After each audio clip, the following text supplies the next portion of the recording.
Hello mga kapatid, ang mensahe ng ating Panginoon sa araw na ito ay matatagpuan sa Leviticus 19:1-37.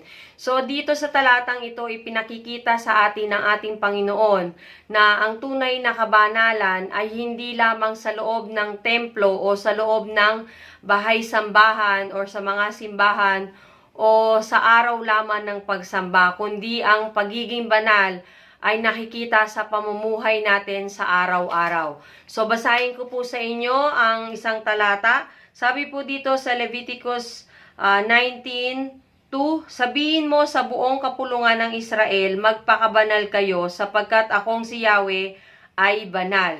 So, God is encouraging us na tayo ay mamuhay ng may kabanalan sapagkat ang ating Panginoon ay banal. So, sinasabi ng Panginoon na ang pagiging banal ay hindi lamang nakikita sa araw ng pagsamba, kundi ito ay makikita sa pang-araw-araw nating pamumuhay. Kaya naman siya ay ine-encourage tayo ng Panginoon na isa pamuhay natin ang mga salita ng ating Panginoon upang tayo ay maging banal tulad ng ating Panginoon na banal. So sa pamamagitan ng kanyang mga salita na ating isasagawa, maaari tayong lumakad ng may kabanalan para sa ating Panginoon. So, sa mga talata ng Leviticus 19, ipinapakita dito ang mga kautusan ng ating Panginoon at kung paano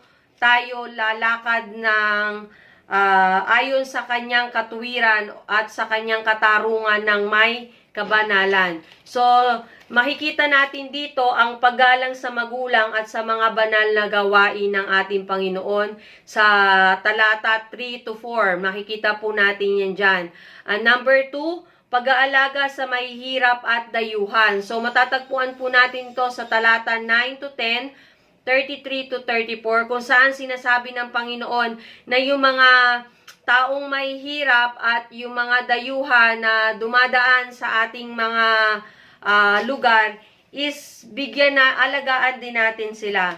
So, maging hospitable tayo sa mga tao, sa mga dayuhan at maging mabuti tayo doon sa mga mahihirap nating mga kababayan. So, katapatan, katarungan at pagiging patas sa pakikitungo sa kapwa. So, dapat tayong makitungo ng tapat, makatarungan at patas sa ating kapwa. So, wag natin silang lolokohin. So, maging patas tayo sa lahat ng bagay, sa anumang uri, sa anumang sitwasyon, kung kahit sa sino pa yung ating kaharap na tao, kailangan maipakita natin yung ating katapatan, katarungan at pagiging patas natin sa kanila. Matatagpuan to sa talatang 11-18, 35-36.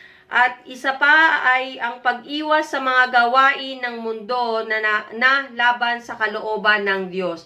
So, nire-remind tayo ng Panginoon na huwag tayong makiisa sa mga gawain ng mundo na labag sa katwiran ng Panginoon, sa kautusan ng ating Panginoon sa kanyang kalooban. So, huwag tayo makikisali sa mga gawain na tulad nito. So, tayo ay ini-encourage ng Panginoon na mamuhay ng may kabanalan. Sinasabi nga ni Lord sa mga previous na devotion natin, huwag tayong mamuhay ng naayon sa mundong ito. Hindi porke maraming gumagawa is tama na. So, be unique. So, ang puso ng kabanatang ng Leviticus 19 ay matatagpuan sa talatang 18. Ibigin mo ang iyong kapwa gaya ng pag-ibig mo sa iyong sarili.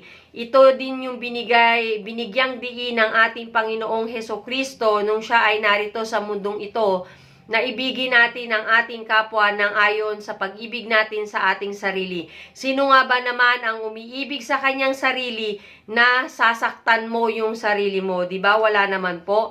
So, kung iniibig mo ang kapwa mo gaya ng pag-ibig mo sa iyong sarili, tayong betrayals, walang magkakasakitan, walang magkakalokohan, dahil mahal nga po natin ang ating sarili at dahil iniibig natin sila ating sarili, na-fulfill natin yung buong kautusan ng ating Panginoon.